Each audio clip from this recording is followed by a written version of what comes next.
Boa noite, senhor presidente. Boa noite a telespectadores aí da TV Alerj. Infelizmente, a gente vem aqui hoje ocupar esse plenário, ocupar essa tribuna, o lugar que deveria e deve ser a Casa do Povo, para falar das tragédias anunciadas. Porque não são tragédias, senhor deputado, são crimes. Crimes contra a humanidade. E a gente precisa lembrar que isso é resultado da negligência do Estado. Porque o Estado que não mata, ele também se omite. Então, olhar para Brumadinho e ver que não foi acidente, foi um crime, porque poderia ser evitado com manutenção, fiscalização, investimento na segurança. Cerca de 150 pessoas foram mortas. Outras 200 estão desaparecidas embaixo da ganância dos minérios da Vale do Rio Doce. A gente olhar isso tudo nos causa muita indignação diante de um ministro que tenta deslegitimar Chico Mendes, esse grande defensor dos direitos dos povos, da natureza que o Brasil se orgulha de ter. Chico Mendes não pode ser deslegitimado por esse ministro que não tem compromisso com a vida das pessoas. E é importante lembrar de compromisso, senhor deputado, das chuvas do Rio de Janeiro. Todo verão é a mesma coisa. Já sabemos o que vai acontecer. Sabemos o que vai acontecer por conta da falta de saneamento básico que a gente tem nessa cidade. E por conta das inúmeras áreas de riscos que temos e que são negligenciadas por esse mesmo Estado. E não é à toa, foram 7 pessoas mortas em decorrência dessas chuvas. Mas falta também de um plano de contingência no Rio de Janeiro. Todo carioca sabe que isso vai acontecer. Por isso, a gente precisa que um saneamento adequado, que o escoamento de águas pluviais sejam pautado tanto pela prefeitura quanto pelo próprio Estado. Afinal de contas, é um escárnio ver o prefeito da cidade do Rio de Janeiro dizer que o Rio de Janeiro passou no teste. Que teste? De mortes, 7 pessoas mortas, passou no teste, prefeito. Isso é um escárnio com os familiares das vítimas fatais dessa tragédia anunciada. Isso é um absurdo. E aí, falar de absurdo, a gente tem que lembrar aí do que aconteceu no Ninho do Urubu. 10 jovens, sua maioria negros, pobres, que estão ali vivendo um sonho de tirar as suas famílias, inclusive, da pobreza, senhor presidente. Da pobreza que esse estado de desigualdade social lhe impôs. Então, são jovens que tiveram seus sonhos interrompidos ali no Ninho do Urubu. E aí, olhar de novo para a responsabilidade do Estado com relação a isso. Foram mais de 30 indicações da Prefeitura notificando o CT do Flamengo. Mais de 30 vezes foi notificada a falta de estrutura e de alvará de funcionamento desse lugar. Então, e mesmo assim esse espaço foi reaberto. Como assim? Onde estava a fiscalização que deixou esse espaço ser reaberto? Ou seja, 10 mortes de jovens negros, pobres, que poderiam ser evitadas caso a gente tivesse fiscalizações.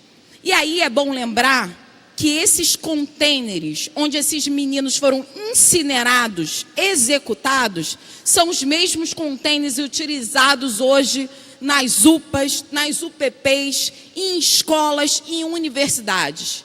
Esses contêineres que agregam mercadorias, hoje está agregando gente ali dentro. Porque são contêineres feitos de forma improvisada. Porque deveria estabelecer um curto período.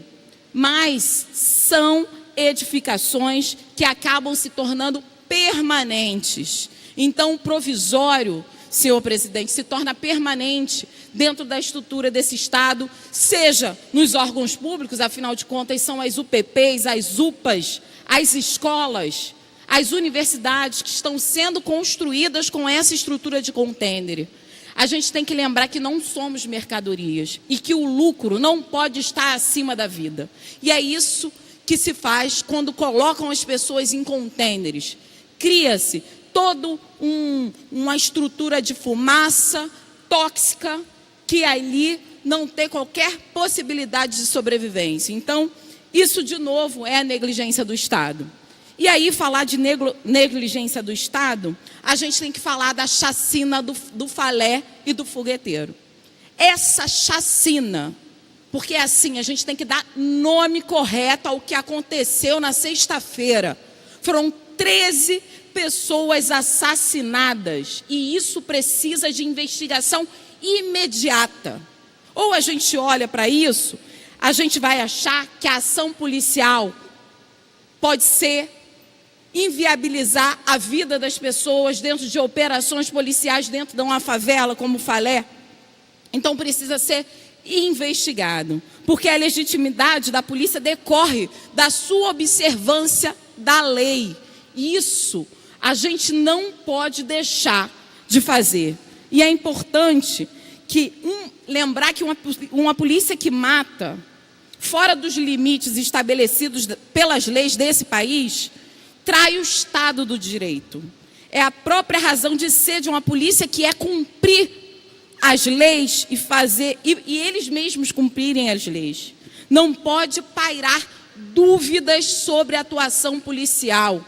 A gente está falando de vidas, de pessoas que foram interrompidas, porque a gente precisa lembrar, senhor presidente, policiais não são justiceiros. Não podemos confundir justiça com vingança. E quando se confunde, a gente vê o Estado operando a barbárie. Então, a gente precisa lembrar, inclusive, que em 2018, as polícias do Rio de Janeiro mataram 1.532 pessoas. Quem foram essas pessoas? Jovens, negros, moradores de favelas e periferias. E ponto. A gente sabe quem é que vai ser assassinado nesse estado. Então, as nossas polícias, essa mesmo que mata, também está adoecida. Porque a violência adoece, corrompe e vitimiza. Tanto quem morre, tanto quem mata. Isso é importante que seja dito. Não por acaso, temos altos índices de suicídio entre nossos profissionais de segurança pública. E também a família que tem um ente querido assassinado desta forma também adoece. Então é fruto de uma política de segurança fundada na guerra, na eliminação de um suposto inimigo. Essas mortes ocorrem na mesma semana do pacote anticrime do ministro da Justiça, que propõe, senhor presidente, alterar 14 leis, menos a mais importante para a segurança pública do país, que é a Lei 13.675 de 2018, que criou o Sistema Único de Segurança Pública, que, é claro, precisa de mudanças urgentes, mas foi criado a fim de garantir a eficiência e a harmonia no modelo de segurança brasileiro. O projeto do Moro altera a compreensão dos limites das excludentes de ilicitudes, na linha do que vem defendendo o presidente e também o governador. Essas mudanças que sinalizam para uma mentalidade que acredita que podemos apagar fogo com gasolina. Ou seja, que a violência se enfrenta com mais violência. Que a polícia boa e eficiente é aquela que mata mais. Isso é um equívoco. É um equívoco no Estado de Direito.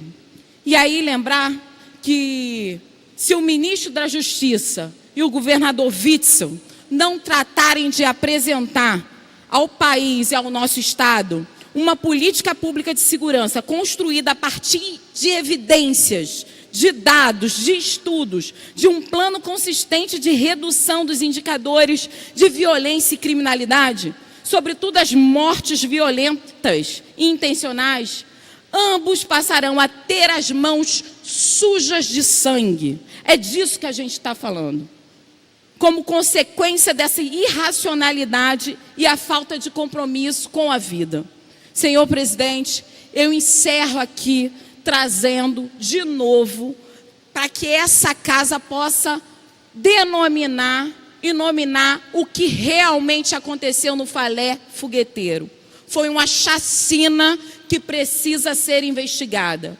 Uma chacina que depois do Alemão, durante os Jogos Pan, é a maior da nossa história de tragédias anunciadas com um Estado omisso. A gente está aqui dentro dessa casa para legislar pela vida e não contra a vida. E é por isso que eu trago aqui todos os elementos que hoje afetam, inclusive, a saúde mental das pessoas envolvidas diretamente com esse estado de coisas, com essa violência que acaba com famílias, que acaba com todo um corpo social que poderia ser mais conformado com uma luta que supere as desigualdades sociais, senhor presidente. Então, eu quero repetir aqui, justiça não pode ser confundida com vingança. Temos a polícia que mais mata e a polícia que mais morre. Precisamos que isso pare. E o presidente da República, o governador Witzel e o próprio Moro têm em suas mãos sujas de sangue o quanto não acabarem com esse genocídio da nossa juventude negra. Muito obrigada, senhor presidente.